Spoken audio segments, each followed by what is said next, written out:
Hi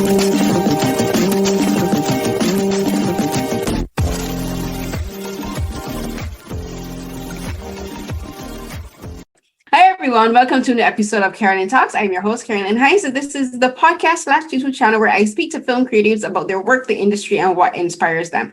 And today I'm joined by filmmaker and documentarian Deann Borshay Lien to talk about her new documentary, Crossings, which details and goes in, I think, does a fantastic job of talking about the politics of activism, especially as female activists, with regards to a group of international women who went to South Korea in 2015 to cross the DMZ, or known as the demilitarized zone, from Pyongyang in North Korea across to South Korea, which I think is, watching this documentary, like, you women were extremely brave to do this. It was a massive undertaking, and to a lot of people, they might think it's just crossing a border. It's not that. There's so much politics and history and danger behind this endeavor. And it was an endeavor. It's not simply just a moment of activism. It's a huge undertaking. And so we'll get into that in our discussion. But first, as usual, I like to ask my guests to say a bit about themselves and what got them into filmmaking. So Deann, thank you so much for joining me today. Crossings. Well, thanks for having me. This is wonderful to be here with you. I began as a documentary filmmaker many years ago, first in kind of funding and distribution and development, and then moved more into producing and then directing. And I started work with an organization called, it's now called Center for Asian American Media. It's based in San Francisco. And at the time it was called the National Asian American Telecommunications Association. And part of my desire to work in the film world was because I grew up actually as an adopted child of a white family, and grew up in California. I was adopted in 1966, and when I came to the United States as the daughter of this family, the Borshay family, I was told that I was a Korean War orphan, that my father had died during the Korean War, and that my mother had died giving birth to me, and that I had no family in Korea. And that's why I was adopted. Years later, I discovered that none of that was true. And in fact, I did have my father did die, but my mother was alive in Korea, and I had brothers and sisters and a very large extended Korean family. And over the course of this that kind of launched me into an identity crisis, because I thought I belonged to this, white family. In fact, I grew up thinking I was white. I was shocked to learn that I was actually Korean, and I had no idea what it meant to be Korean or Asian. And part of the reason that I got into making my first film was trying to unravel all of the lies that took place that was related to my adoption, and all of the false documents, the adoption documents, this false narrative that my parents actually had come to believe, and had repeated to me as I was growing up. So I made a first film called First Person Plural, which is about my own adoption by this family and my eventual reunion with my Korean birth family.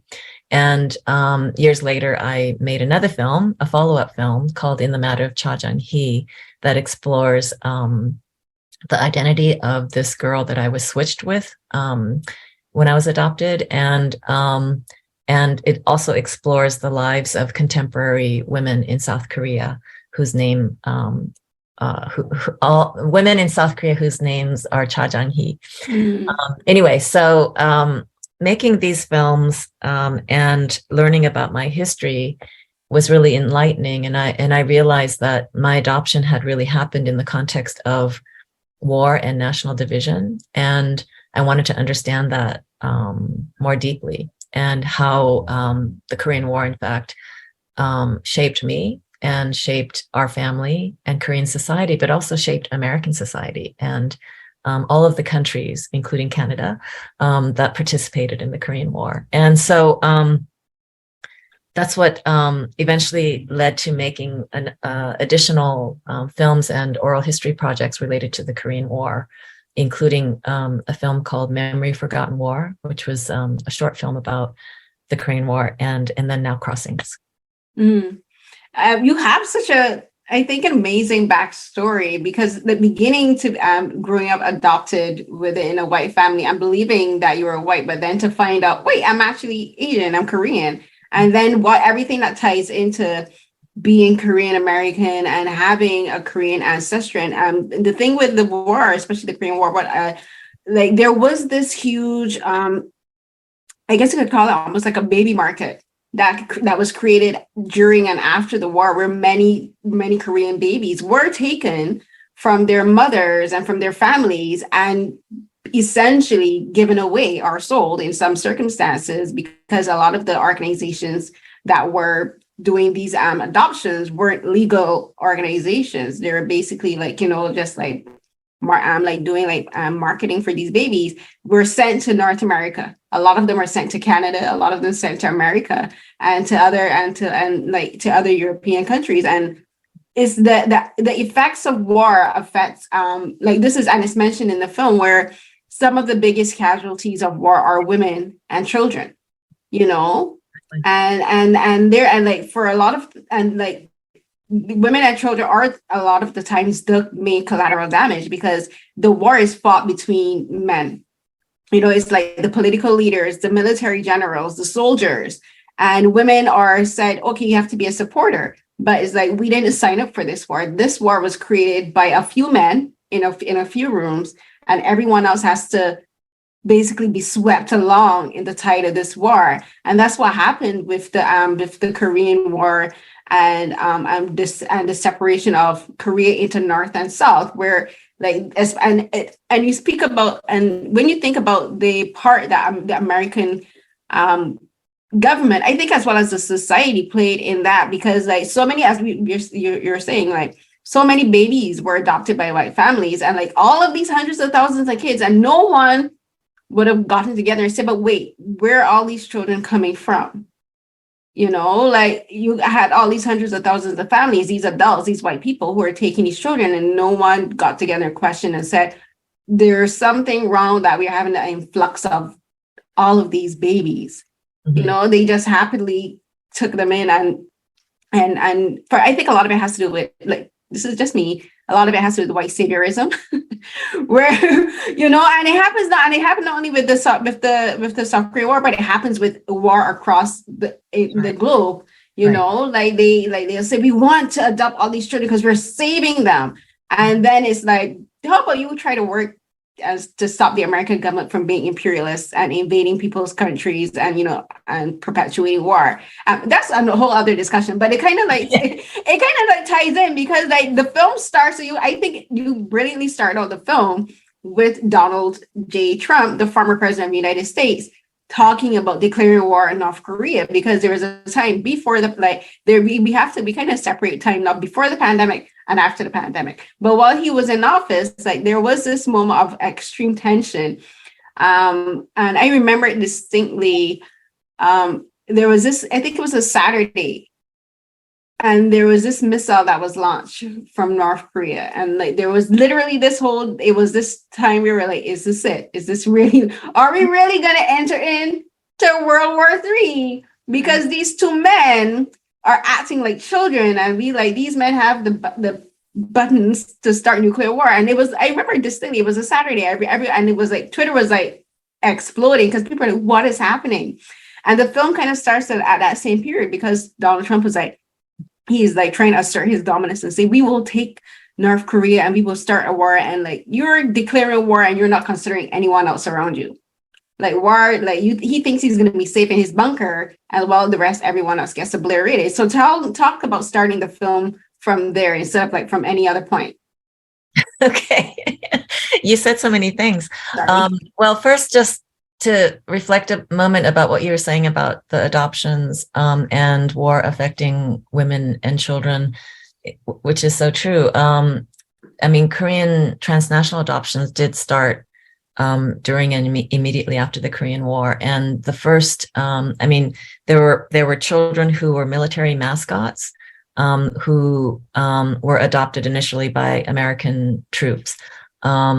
but really the group of children that were targeted for initial adoptions were mixed race children whose mothers were Korean and whose fathers were either American or part of the UN troops presence in Korea.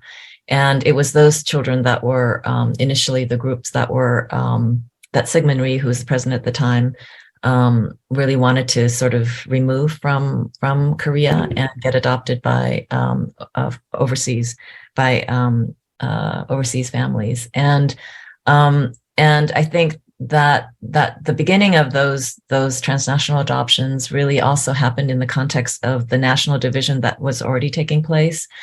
Korea was divided in 1945.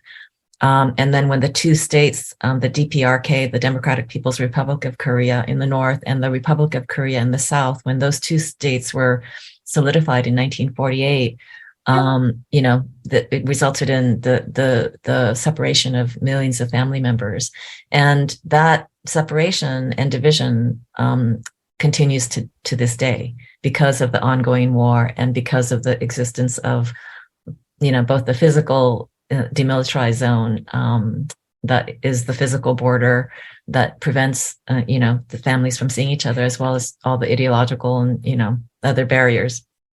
So I think you sort of asked about the motivation for making crossings. I think that this idea of national division and being divided from our family members and the overall concept of these the national division affecting millions of family members was something that really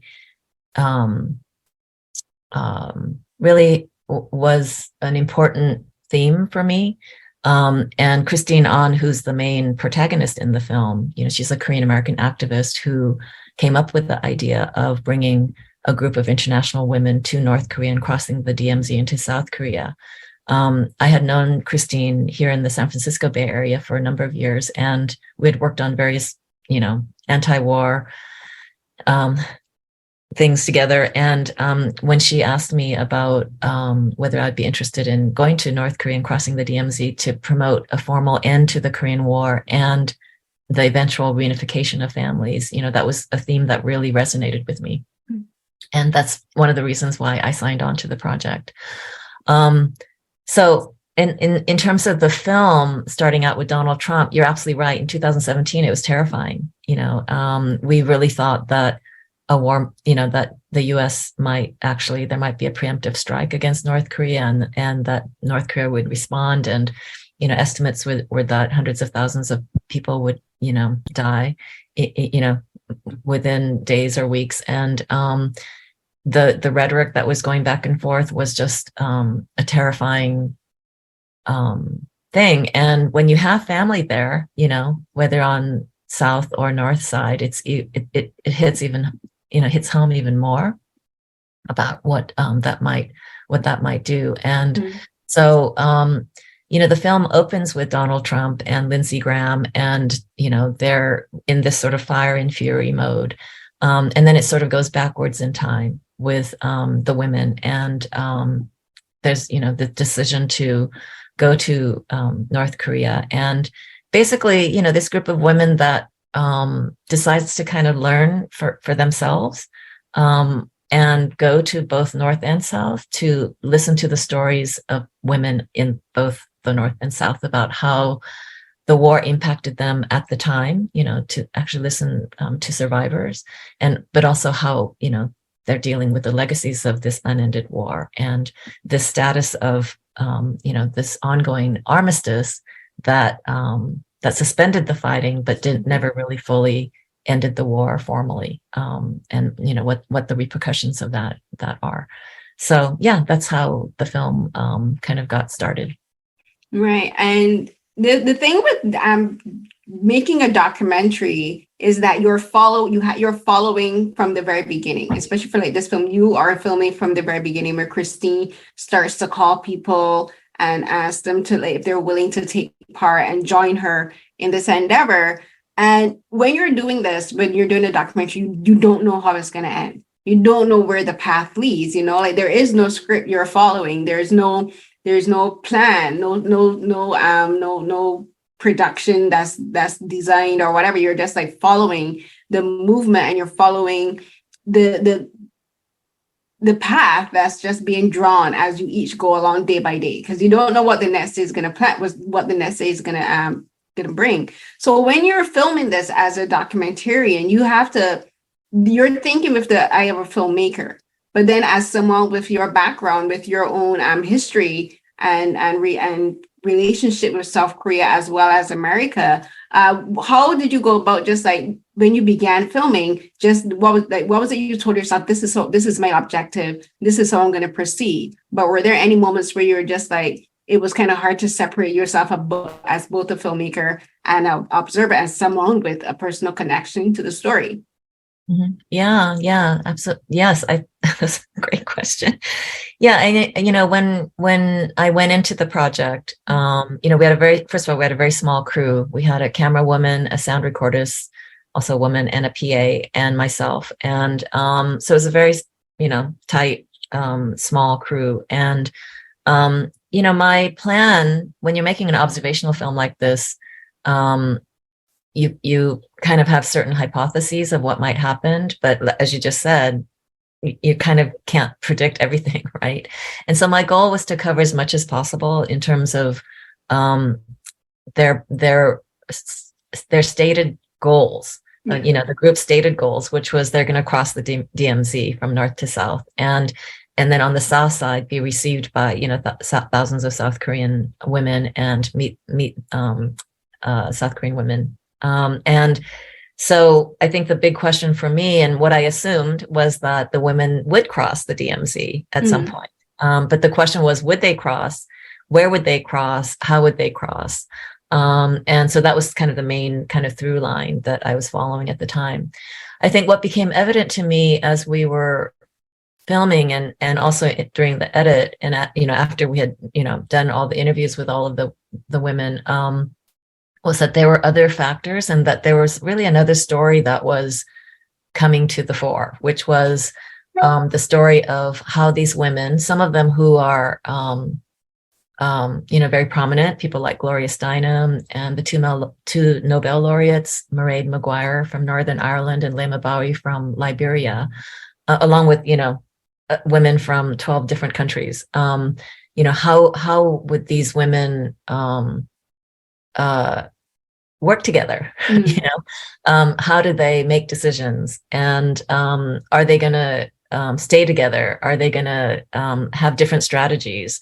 How do they work through kind of the sort of existing hierarchies and different ideas of activism, different ideas about feminism, different levels of knowledge about the Korean conflict and the Korean culture, all of these things that the women were bringing to the table. It's a very diverse group of women. How are they going to work together and do this collective action? So that became a key through line. And then I think the other through line was really, how the women were reacting to being in North Korea. It's a challenging place to travel to. It's hard to, as Christine Ahn says in the film, it's very difficult to travel there without certain preconditions. Or preconceptions, I should say. I think that we in the West tend to view North Koreans as robots, as automatons with no free will, and they're all brainwashed, people that just goose step, and there isn't much there, right? And so what kinds of preconceptions were these women bringing, and how would they be able to, how would they struggle with them, and how would they come to terms with these preconceptions of the North Korean people and struggle with their own feminist values of being in this country? And I think the question became for me as the filmmaker is, would these women be able to see humanity in the North Korean people? And ultimately, I think that's kind of the major through line of the film. And whether the women could actually see that there were human beings that lived there versus, robots. And so I think that became a major question for me, and a major through line in the film. Mm. Yeah. There's something you mentioned there, and it has to do with how with the preconceptions and the preconceived notions that women in the West had for the North American women. And we're gonna get to that. But before we get to that, when you started having the discussions with Christine about making this film, and she started to gather the team of women who would come together. And I love how the group of women she brought together were women from very different backgrounds and very different political histories in a sense. Like Liem LeBeau, she's from Liberia and she experienced war. She lived through a war and she protested with hundreds of women, Liberian women, to end the war in Liberia. And having someone of her background and her experience who was doing essentially the same thing that was being achieved for what happened in 2015, which is like just gathering women together to like protest and show that women have a voice. And then there's also like Gloria Steinem, who everyone knows as being a journalist and an activist, especially from the 60s and 70s. And then you have like women who were in Ireland during the war in Ireland with England in the 60s, 70s. And then there's women who were activists, legal, what's the word I'm looking for?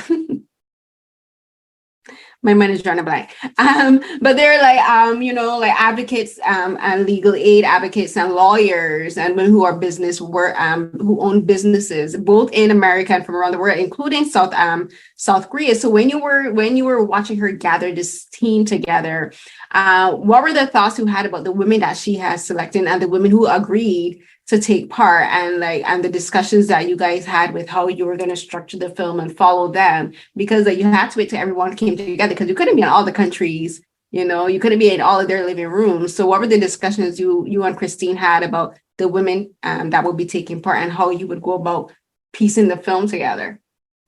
Yeah.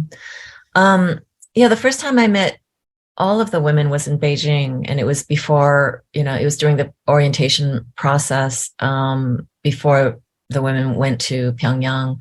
And I had done some interviews prior to the Beijing trip, but most of it took place starting in Beijing. So it was a very kind of concentrated period of time when we filmed interviews and also all the observational material. I thought it was a really interesting, fascinating group of people that came together. And I think Christine has a real kind of talent of bringing very diverse people and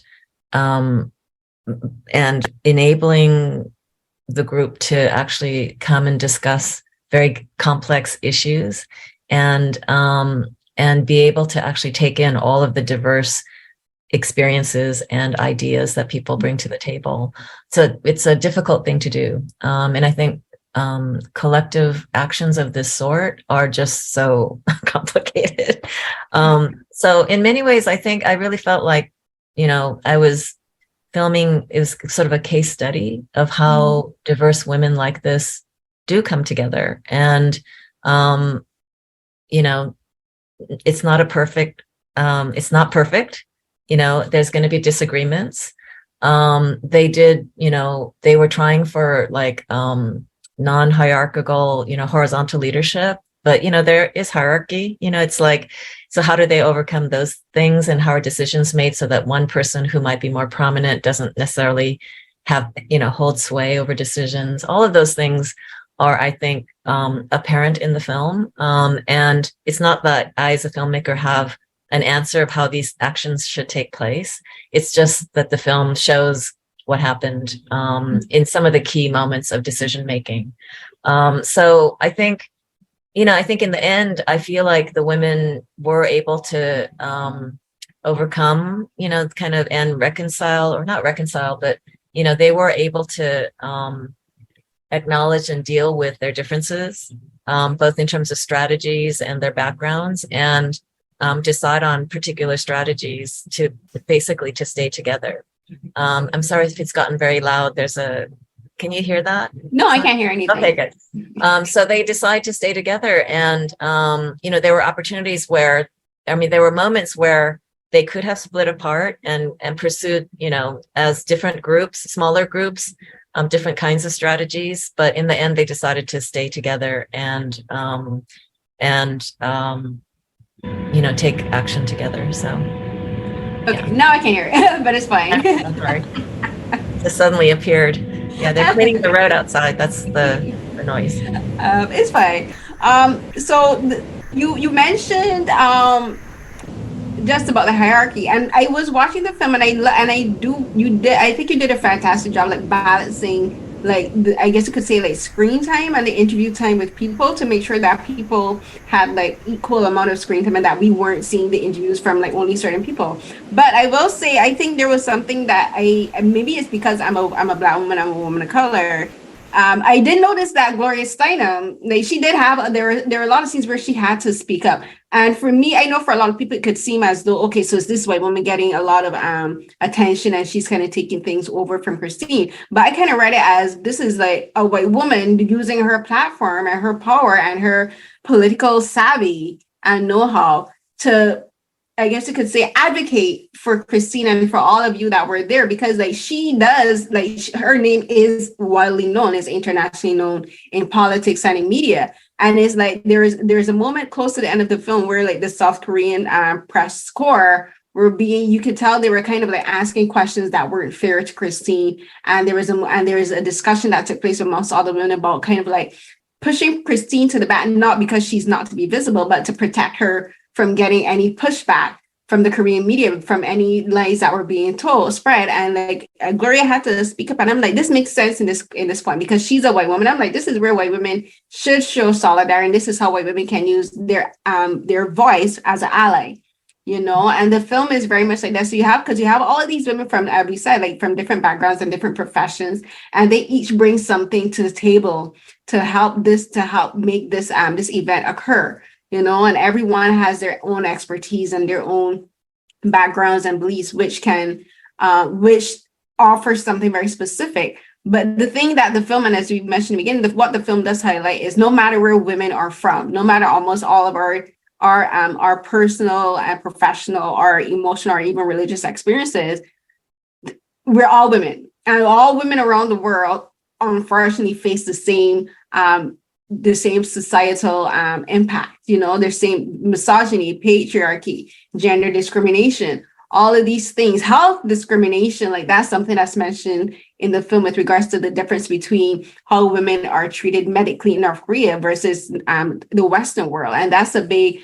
and I think that's something that a lot of people, when they watch the film, should pay attention to, is where a lot of people in the West, we think that third world countries, I don't like using the word third world, that they're better off than us. And a lot of that has to do with the propaganda and how the media and the governments spread propaganda about countries, especially in North Korea. Like they, as you said, like they propagandize North Korea as a place where the people don't have any free will, where everything is about their leader, as he's known.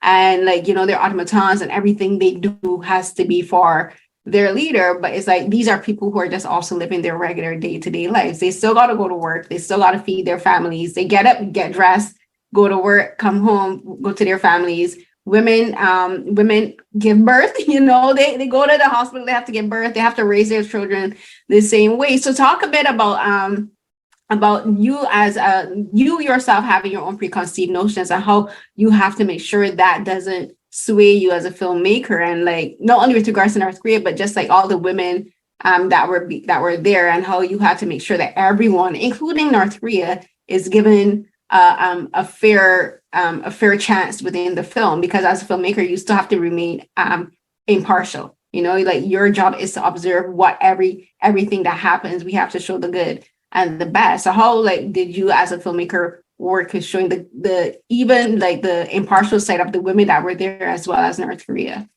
Mm-hmm. Yeah. Well, first with regard to Gloria Steinem, it's interesting. The Western media portrayed the 2015 Peace Walk as Gloria Steinem's Peace Walk, or Peace March. And so she, because of, she has more prominence in terms of her kind of, the work that she's done, and as a journalist herself, I think there was a way in which the media highlighted her role. But she, in the interview that I did with her, a couple of interviews that, that we did, she was aware of that. And she was aware that, that when she spoke, that there might be more weight to her words because she's better known maybe in the media. So I think what she expressed is that she tried to be very judicious about when she did speak, and to try to give enough room for everyone to have as much input as possible on key decisions. And I think that was evident in the film. In terms of my own thoughts about, I think that, oh gosh, this film has made me think about so many different things. But one of them is this idea that, that we in the West, that we tend to, well, I'm not sure about Canadians, but I know that for Americans, we tend to see ourselves as being ethically superior. Mm-hmm. It's the same in Canada, trust me. Is that okay? So we see ourselves as ethically superior, and in the case, and our quote enemies, in this case, the North Koreans, as inferior. So we're ethically superior. We don't commit propaganda. We don't speak in ideological terms. We're like free of ideology, whereas we tend to see our enemies, and in this case, North Koreans, as only capable of speaking in ideological terms, and only capable of propaganda, and that nothing they say is authentic or true. And so I think if you look at the relationship with our counterpart, in those terms, it's very difficult to believe anything they say, right? And we tend to look at North Koreans as just through that lens of ethical superiority. We also tend to, I think, see our own side as humans, but we have a very difficult time kind of mobilizing empathy or seeing the other side as with humanity. That we tend to see ourselves as with humanity, but not our counterpart. So I think that those are kind of the things that I think that's sort of the lens that we sort of, when you go to North Korea, you kind of struggle with, right? Or maybe we're not even aware of it, but it became quite evident to me in the making of this film, those different lenses that we see the world through, and that part of my job as a filmmaker is to try to create an opening where we might look at this conflict through a slightly different lens and just open up a little bit and look at the conflict differently, and to create an intervention in the way the Korean War is narrated, kind of, in our collective history that is typically sort of the master narrative of this conflict. The thing you were talking about how like the West, like we try to, we do see ourselves as being better from the people that are considered are like political or ideological opposites. And with regards to like North and South Korea and the West, like the American government or the military, even like, I would even say the Canadian government would say, oh, there's no propaganda, like we're just showing it as it is. But like throughout the years, as I've been learning more and more, I'm like, yeah, there is definite propaganda. And even like with just even taking something as like, I'm an immigrant, I'm from Barbados. I moved here in 2009. And when I was living in Barbados before I moved here, like Canada was sold like through the media, through like TV shows, film, all of these things, through people that I spoke to. Like I used to work in the tourism industry, like a lot of Canadian tourists would come down.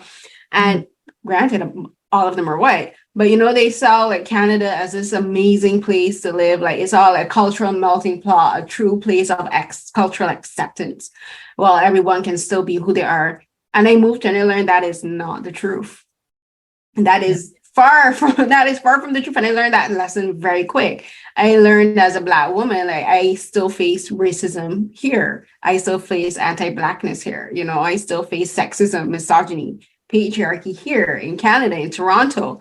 I know people from other cultures, from other countries who face racism here because at the end of the day, like Canada is still is a colonial settler state, and the government is white. You know, the government came out of colonialism. It came out of like the British imperialism that and colonization of Canada, and the Native and the Indigenous people are still very much marginalized on their own land. And this is something I even talked to a filmmaker about this because another film, Tahura, we talked about how it kind of ties into his film.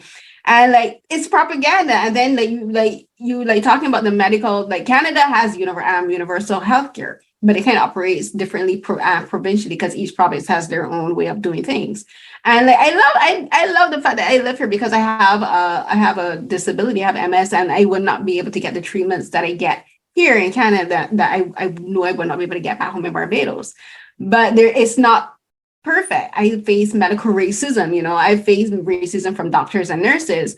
And then people believe like everything is perfect in the West because like we're told it is. But then you look at what happened in North Korea, where these women are like, oh, if I'm feeling sick, I just go to the hospital and I can stay there until I give birth.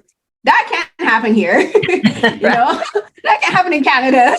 That can't happen in the US. Like here in Canada, you got to get a requisition from your daughter. You got to go through all of these steps to be able to get to see a specialist. You know, like a woman can't go to the hospital and say, I'm in distress and stay however many weeks until she gives birth. Like there's all of these hoops and medical red tape and legal thing that you got to go through.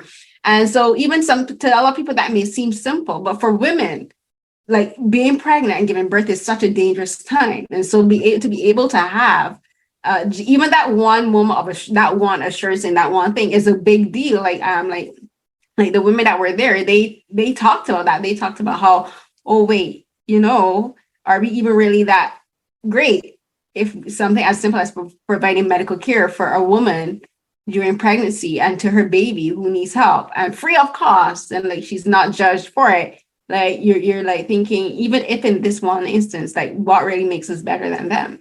And so the film talks about preconceived notions and how if we want to talk about peace, you can't be advocating for peace and have bias, right?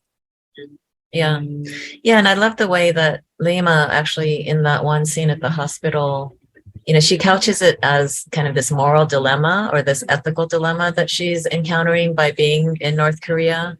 And I think it's very deep, you know, what she's mentioning.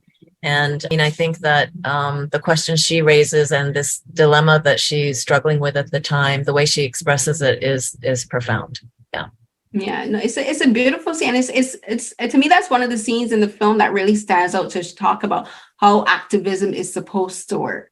You know, like you can't say you're an activist for peace. You can't say you're an activist for women. You can't say you want to end war, where the people on the other side you have prejudice against. You know, where if you were like, I'm gonna come and advocate for you. The North Koreans, or to go in any other country. I say, I'm going to advocate for you to end war so that we can have world peace.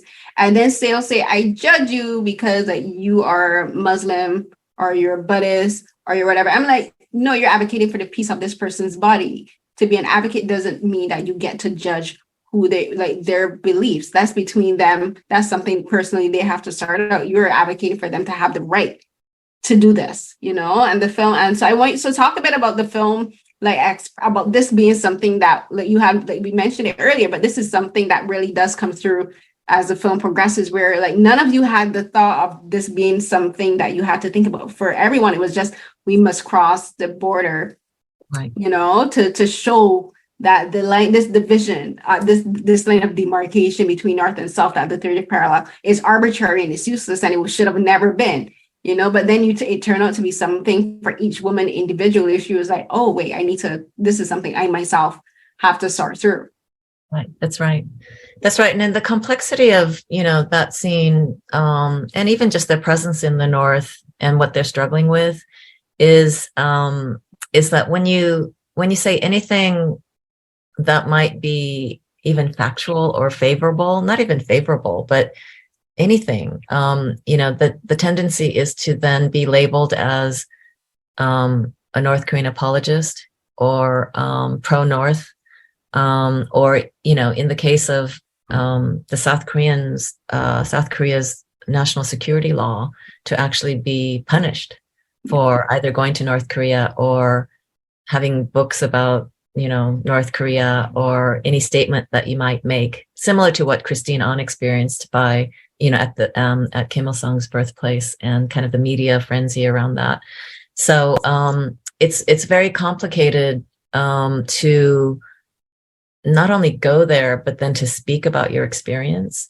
And what I have found as a Korean American person, because of the existence of the national security law and because of the red baiting that has historically happened, during the Cold War, in many ways that continues to happen, is that I think that we're forced kind of to speak in code about some of these things, and to be very cautious about what you say, or to even be very cautious if you have been to North Korea, to not really reveal that, and to be cautious about who you reveal that to, if ever. So just by virtue of making this film, I encountered all of those kinds of things, that the accusations of the women as being naive, and naive and dupes of the North Korean regime on one side, and then the whole accusation of being pro-North or being communist, or apologists for the North Korean regime. That is another. So all of those things force us, I think, force people to, I mean, they're designed to really silence people, and silence alternative perspectives that might bring a fresh perspective to this issue.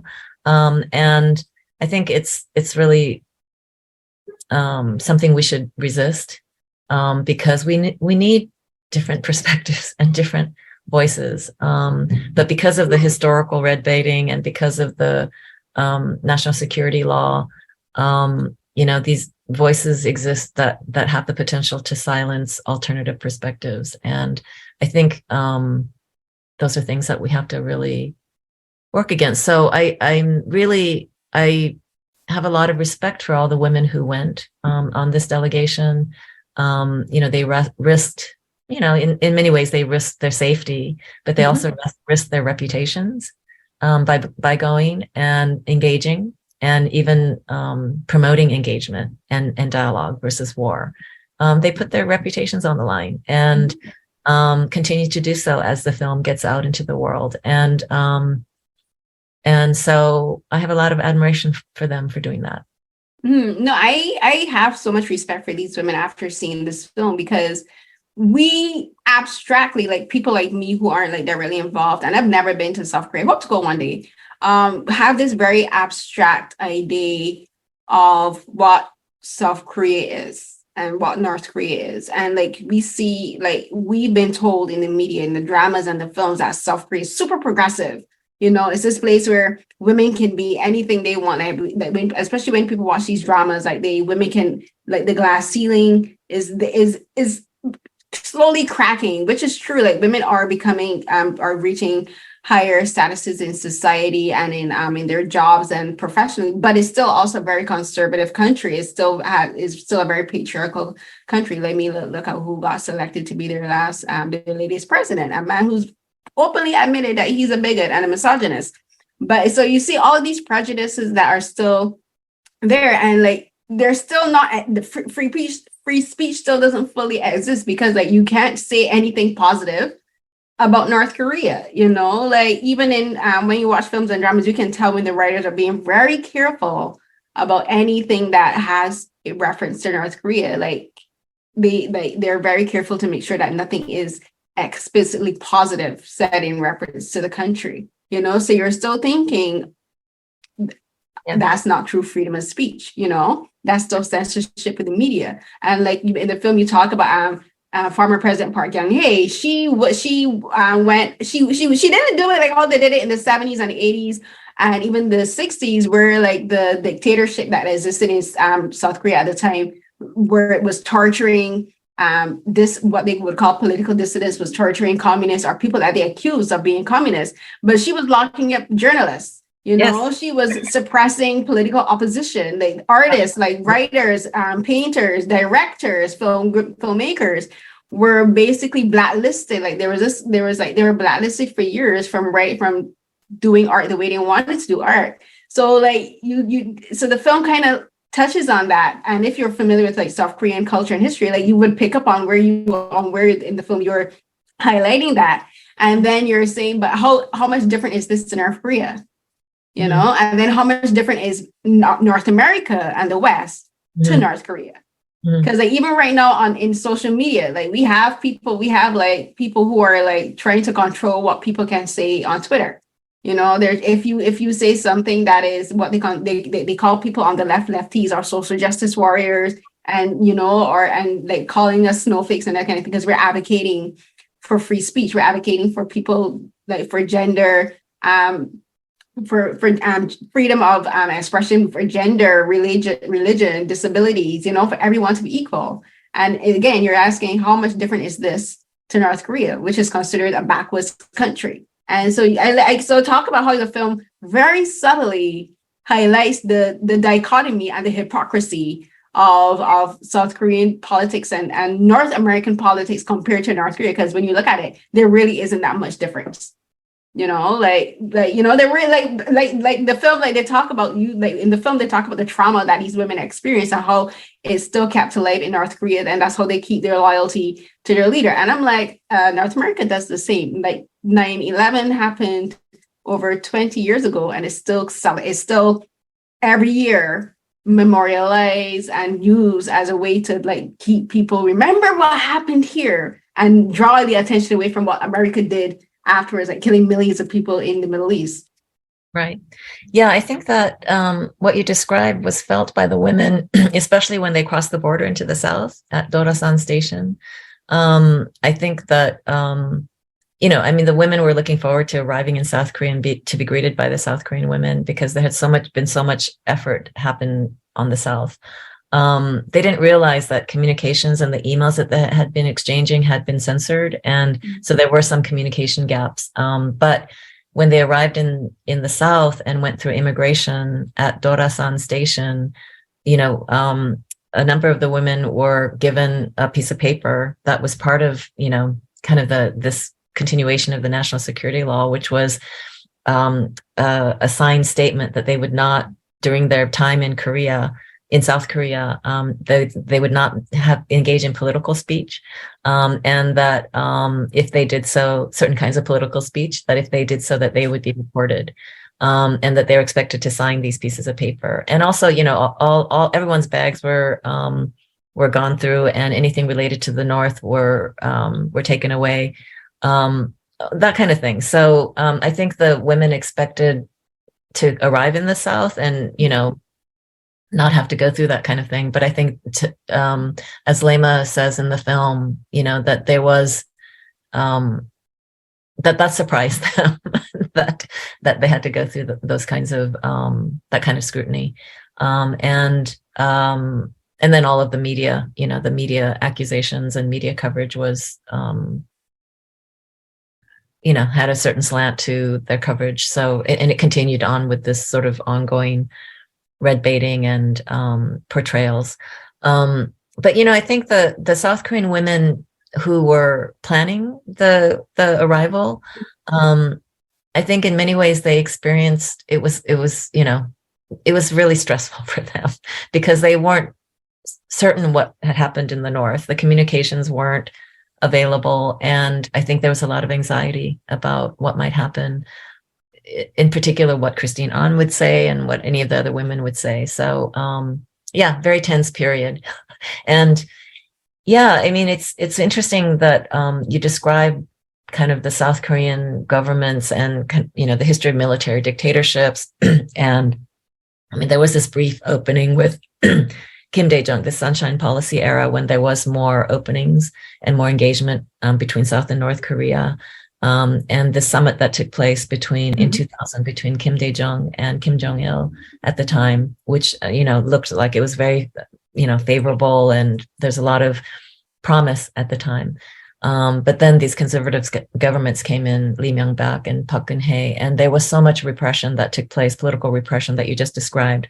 So for the South Korean women, as they were planning this, dealing with, the blacklisting, of artists, activists, all the stuff that was going on during the Park Geun-hye era, it was really quite tense, and quite tense.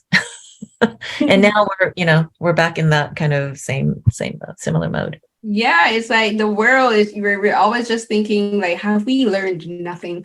Have we learned nothing? Exactly. It's 2022 and we're still dealing with a lot of the same, I don't even say a lot of, just the very same obstacles that we face when we're younger, or the people that before us face. And it's the same thing, like the same. And it's so interesting to come, because I didn't even know this, but there were like female delegates that were in South Korea in, I think it was like 1951, because it was 1951 to 1952, I think it said, that were there to observe the impact of the war on South Korea, because and this is something I've been North Korea. North Korea.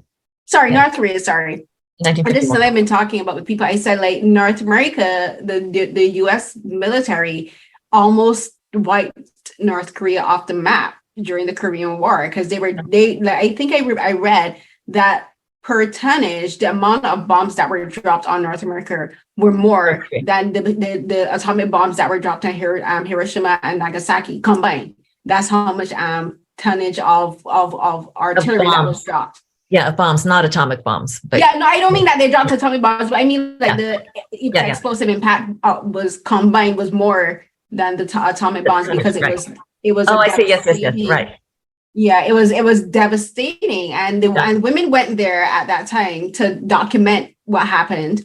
And then again, it was in 1991 to 93. There was a second female delegation that was talking about that went there, and so like the film shows that women have always been doing these kind of peace talks and these symposiums in South Korea to talk about bringing peace to Korea, talking about the reunification, and the film shows women have always been at the forefront, because someone mentioned, someone asked them why women, and in my head I was thinking, why not women? Are women also not impacted by war, right? I mean, why not women? I'm like, the men aren't doing it, so somebody has to. So why not the women? If it's not men, it's got to be women, right? Ain't it gonna be aliens? So, so talk about how in your research, how you and Christine and everyone during your research, you found these historical events that were done by other women. Well, the 1951 delegation was an international delegation that went to North Korea, as you said, during the war. And it was after President Truman had introduced the idea of using atomic weapons in North Korea to bring a speedy end to the war. And so, there was already a huge destruction of North Korea by that time. And so this international group that came to document what was happening, documented all of, like the numbers of bombs, the buildings that had been lost, the lives that had been lost. And that footage, I have to say, was discovered by Professor Susie Kim, who is part of the delegation. And she's a professor at Rutgers. And she actually discovered that footage in a Russian archive. Oh. And photographs from that delegation had appeared in a book by Bruce Cummings, and I think a couple of other publications, but I had never seen actual footage of that. But she found the footage, and they transferred it to a digital format, and it's a beautiful footage, actually shot by Russian soldiers. And so it was Professor Kim who made that discovery and made that available for the film. So I'm deeply indebted to her for that. And then, as you mentioned, in the 90s, there had been just amazing conversations between North and South Korean women about peace and reconciliation and reunification. And they did actually cross the border both ways. The North Korean women came to the South, South Korean went to the North, and numerous times. And during these periods of, openings between the two sides. And that's a real inspiration. When I heard those stories and heard about, the conversations that they were having, was really eye-opening, because they discovered that, obviously I don't know all the conversations, but, they, Korea, North and South, there's the same language, similar culture for, thousands of years. But I think there's recognition that there are differences, that these 70 years of division, living under a different political and economic, conditions, have created some differences. And the question is, how do they overcome these differences? And how do they understand first what they are, what those differences are? And then how do they, work together to come to an understanding about those differences? So I feel like that the women's leadership was just really important. And I hope that there will be more opportunities like that in the coming years. We need things, happening right now. Yeah. And that's where, and the film ends with that note, because the film literally shows that the discussion isn't ending. It's beginning again, because things were halted because of the pandemic, and it just ends with Christine on the phone just saying, and so let's begin. It's like it's showing, and it's just a reminder that when it comes to advocating for peace and being an advocate, the work does not stop. That's right. It has to keep going, because the Korean War is not over. It's just an armistice. And it always makes me sad when it's referred to as a forgotten war, because for a lot of people outside of Korea, they don't know the history of the Korean War. They don't know the history of why North and South Korea even came to be, that it was like two American soldiers who just arbitrarily picked a spot and say, this is where we're going to separate this country forever. But the work doesn't stop, because there are Koreans who want reunification. There are North and South Koreans who want their country to be whole again, because no country should be divided in the way that it's been divided in. Like the trauma that still exists on both sides is still very much real. Like, it's only been 70 years. That's not even a full lifetime. There are people who are still alive who haven't been able to reconnect with their family members that they got separated from within the space of a day. And there was like a book that I read earlier this year. I don't know if you read it. It's called The Evening Hero by Marie Myung Lee, and it talks about this. It's a fictional book, but it's based on this, because she's Korean American, and like her family, and she went to like North Korea at one point in time for her studies and stuff. And that book is such a beautiful book, because it talks about how in the film, like there's women at the end where these North Korean women talk about their experiences, their trauma, like both the physical and the psychological and emotional trauma. And that book kind of like highlights that. But I really just hope more people get to see this film, because I think it's an important film with regards not only to giving people an insight into what it's like for women in South and North Korea, but just like the effects of war globally. Like this is an impact of war globally. This is what activism should be globally. Like, this is how women should be able to band together globally. And it's just an example of what can be done. Absolutely. Yeah. Thank you for saying that. Actually, for anyone listening that wants to get involved, I encourage people to go to womencrossdmz.org. And there's multiple ways that you can get involved in the Korea Peace Movement. There's also local chapters in various places that you can get involved in. And for additional screenings of the film, go to mufilms.org, mufilms.org. So there's lots of ways to, take part in this movement. The film does end with, Women Cross DMZ, this group of women that started in 2015, but they do build this global movement that includes South Korean partners and women across the globe.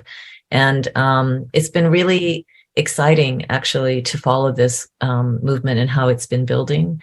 So I encourage anyone who's listening or watching to get involved. Yeah, for sure. I'll include links in the for the podcast Okay, and cool. the YouTube channel. Awesome. For sure. Because Can I ask you a question? Can I ask you a question? Yeah, Phil, ask me anything. Okay, what's your favorite K-drama? Oh my gosh, this is a hard one. Your top one. Okay, the first one that always pops in my head is Goblin. Goblin? Gone you, but I just like the romance isn't perfect, no, but I just love this. I love that drama because it's just so beautifully filmed. Like the cinematography in that drama is amazing. The fashion, I'm in love with Goblin. This. It's called Goblin. Goblin. So the full name is Goblin, the Lonely and Great God, but a lot of people just call it Goblin for sure. So it stars Ganyu and Lee Dong-wook, and like it's so good. And I would say my second favorite drama would be Encounter. Encounter is from like 2019. Goblin is from like around 2016. So Goblin, Encounter, and It's Okay to Not Be Okay. One of the best dramas I've ever seen that talks about mental illness. Beautiful. Makes me cry every time. Okay. All right. Good to know. Good to know. I've watched a lot of K-drama, but I haven't watched Goblin. So I'm going to put that on my list. You can find it on Viki. That's like I review film. I review dramas too. So like that's if you want to email me or ask me any questions, I will. But drama recommendations or films. Okay, I'm going to email you. Thanks so much for this conversation. I've really enjoyed talking with you, and I appreciate the history that you bring to the film and the multiple perspectives. Thank you so much. This was great to talk with you. Yeah. I really appreciate you taking the time. Thank you so much, Deann. Thank you. All right. Thank you. Let's keep in touch. For sure. You can get my email from Lila. Okay. All right. Sounds good. All right. Have a good one. Okay. Bye-bye. Bye. So everyone, this was another episode of Carolyn Talks, and today I was joined by filmmaker and documentarian Deann Borshay Liem to talk about her film Crossings, which is a documentary which I think everyone really I say this all the time, but it's true. I think every film should be seen. But this is a film that I think everyone should see, because while it does speak specifically to South and North Korean history and activism there to end the war, this is something that affects all of us, because any potential war or skirmish or conflict that could break up between North and South Korea or North Korea and America will affect the entire globe. This is a global issue. And if you can go to the website that I'll link in the description box to see the work that Deann and Christine Ahn and the women that she's working with are doing to take part, and how you can help people in your area, or if you live in, or even if you don't live in South Korea, like what you can do to not only be an activist in this movement, but in other movements as well. Take the steps to do it. Use your platforms, whatever you have. For me, I try to use my podcast, my YouTube channel, and my Twitter as my activism podcast, as my activism platform. And I just appreciate everyone that has spoken to me for the films that they've created, for taking the time to speak with me. I appreciate Deann for taking the time out of her schedule to speak to me about this film. And I hope that I can't wait to see what she does next. I can see a second film coming out of this, because there's so many things that were discussed that I could see being expanded on into another set of films. But I will be looking forward. I will be looking for the other films that she did before, because they sound really interesting as well.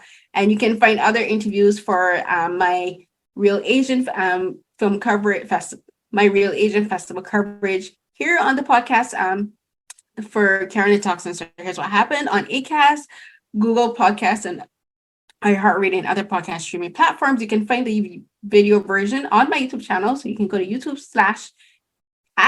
/Carolyn_Hines to find all of my interviews in video format, as well as those with the African American Film Critics Association and my other Carolyn Talks interviews with other filmmakers in the internationally. You can follow me on Twitter and Instagram, CarrieCNH12, that's CRIECNH12. You can go to my pinned tweets. It's usually my most recently published works. Go to my author page, so that's author.com/Carolyn Hines, and see all of my published work linked there as well. And follow the hashtag Saturday Night Sci-Fi, where I and my co-host get together every Saturday night at 10 p.m. Eastern to lead a live tweet event where we And I tweet films and TV shows in the sci-fi genre from all across the globe. We've been having amazing time this has been doing it for the last 4 years. It's amazing. And I just have so much fun talking about film in any medium that I can. And until the next episode, everyone, stay safe.